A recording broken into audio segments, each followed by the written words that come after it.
Nagrebelde si Kora at ang kaniyang mga kasama. 16 na kabanata. Ngayon, nagrebelde kay Moises si Kora na anak ni Izar, na angkan ni Kohat na anak ni Levi. Kasama niya sa pagre-rebelde si Datan at Abiram, na mga anak ni Eliab, at si On, na anak ni Pelet na mula sa lahi ni Reuben. May kasama pa silang 250 lalaking Israelita na kilala, at pinili ng mga pinuno mula sa kapulungan ng Israel.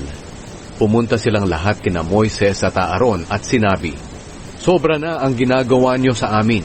Ang buong sambayanan ay banal, at nasa gitna nila ang presensya ng Panginoon. Kaya bakit ninyo ginagawang mas mataas ang inyong sarili nang higit sa aming lahat?" Pagkarinig nito ni Moises, nagpatira pa siya para manalangin sa Panginoon. Pagkatapos, sinabi niya kay Kora at sa lahat ng kanyang tagasunod, "Bukas ng umaga, ipapahayag ng Panginoon kung sino ang totoong pinili na maglingkod sa kanya bilang mga pari, dahil palalapitin niya sa kanyang presensya ang kanyang pinili. Kaya ganito ang inyong gagawin bukas. Kumuha kayo ng lalagyan ng insenso, at lagyan ninyo ito ng baga at insenso, at dalhin sa presensya ng Panginoon. Pagkatapos makikita natin kung sino ang pinili ng Panginoon na maglingkod sa Kanya. Kayong mga Levita ang sumusobra na ang mga ginagawa." Sinabi pa ni Moises kay Kora, "Pakinggan ninyo ito, kayong mga Levita. Hindi pa ba sapat sa inyo na sa buong mamamayan ng Israel, kayo ang pinili ng Diyos ng Israel na makalapit sa Kanyang presensya para maglingkod sa Kanyang tolda at para maglingkod para sa sambayanan? Pinili niya kayo at ang iba pang mga Levita para makalapit sa Kanyang presensya. At ngayon gusto pa ninyong maging pari? Sino ba si Aaron para reklamuhan ninyo? Sa ginagawa ninyong iyan, ang Panginoon ang inyong kinakalaban." Pagkatapos ipinatawag ni Moises sina Datan at Abiram na mga anak ni Eliab. Pero sinabi nila, "Hindi kami pupunta. Hindi pa ba sapat na kinuha mo kami sa Ehipto na maganda at masaganang lupain para patayin lang kami rito sa ilang? At ngayon gusto mo pang maghari sa amin. At isa pa, hindi mo kami dinala sa maganda at masaganang lupain o binigyan ng mga bukid o mga ubasan na aming aariin. Ngayon, gusto mo pa ba kaming lokohin? Hindi kami pupunta sa iyo." Nagalit si Moises at sinabi niya sa Panginoon, "Huwag po ninyong tatanggapin ang kanilang mga handog. Hindi ako nagkasala sa sino man sa kanila. Wala akong kinuha sa kanila kahit isang asno." Sinabi ni Moises kay Kora, "Bukas ikaw at ang iyong mga tagasunod ay pupunta sa presensya ng Panginoon sa toldang tipanan, at pupunta rin doon si Aaron. Ang 250 na mga tagasunod mo ay pagdalhin mo ng tig-iisang lalagyan ng insenso. Palagyan mo ito ng insenso at ihandog sa Panginoon. Kayo ni Aaron ay magdadala rin ng lalagyan ng insenso." Kaya kumuha ang bawat isa ng kanya-kanyang lalagyan ng insenso at nilagyan ng baga at insenso. At tumayo sila kasama nina Moises at Aaron sa pintuan ng toldang tipanan. Nang magtipon na si Kora at ang mga tagasunod niya sa harapan ni Moises at ni Aaron, doon sa pintuan ng toldang tipanan, nagpakita ang makapangyarihang presensya ng Panginoon sa buong kapulungan. Sinabi ng Panginoon kina Moises at Aaron, "Lumayo kayo sa mga taong ito para mapatay ko sila agad." Pero nagpatira pa sina Moises at Aaron at sinabi, "O Diyos na pinanggagalingan ng buhay ng lahat ng tao, magagalit po ba kayo sa buong kapulungan kahit isang tao lang ang nagkasala?" Sinabi ng Panginoon kay Moises, "Sabihin mo sa mga mamamayan na lumayo sila sa tolda ni Kora, Datan at ni Abiram." Pinuntahan ni Moises si Datan at si Abiram, at sumunod sa kanya ang mga tagapamahala ng Israel. Pagkatapos sinabi niya sa mga mamamayan, "Lumayo kayo sa mga tolda ng masasamang taong ito. Huwag kayong hahawak ng kahit anong pag-aari nila. Dahil kapag ginawa ninyo ito, parurusahan kayong kasama nila dahil sa lahat ng kasalanan nila." Kaya lumayo ang mga tao sa mga tolda ni Kora, Datan at Abiram.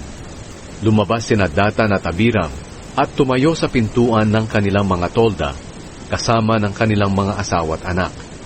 Sinabi ni Moises sa mga tao, "Sa pamamagitan nito malalaman ninyo na ang Panginoon ang nagsugo sa akin para sa paggawa ng mga bagay na ito, at hindi ko ito sariling kagustuhan. Kung mamatay ang mga taong ito sa natural na kamatayan, hindi ako isinugo ng Panginoon.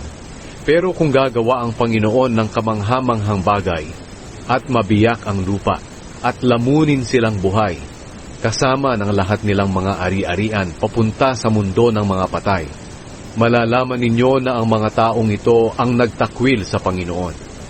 Pagkatapos magsalita ni Moises, nabiyak ang lupa na kinatatayuan ni Datan at Abiram, at nilamon sila at ang kanilang pamilya ng lupa, kasama ang lahat ng tagasunod ni Korah at ang lahat ng kanilang ari-arian. Buhay silang lahat na nilamon ng lupa pati ang kanilang mga ari-arian. Sumara ang lupa at nawala sila sa kapulungan. Ang lahat ng mga Israelita ay nagsilayo nang marinig nila ang kanilang pagsigaw, dahil iniisip nila na baka lamunin din sila ng lupa. Pagkatapos nagpadala ang Panginoon ng apoy, at nilamon nito ang 250 tagasunod ni Korah na naghahandog ng insenso. Sinabi ng Panginoon kay Moises, "Sabihin mo sa paring si Eleazar na anak ni Aaron, na kunin niya ang mga lalagyan ng insenso sa mga bangkay na nangasunog, dahil banal ang mga lalagyan.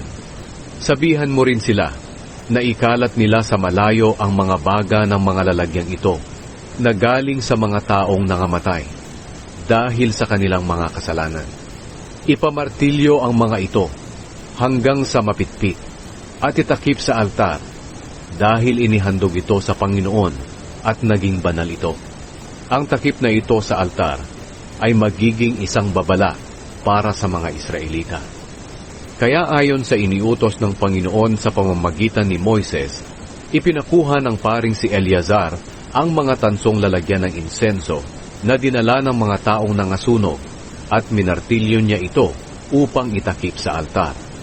Isa itong babala para sa mga Israelita na walang sino mang makakalapit sa altar para magsunog ng insenso sa Panginoon, maliban lang sa angkan ni Aaron, upang hindi mangyari sa kanya ang nangyari kay Korah at sa mga tagasunod niya.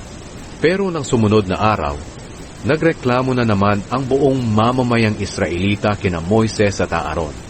Sinabi nila, "Pinatay ninyo ang mga mamamayan ng Panginoon."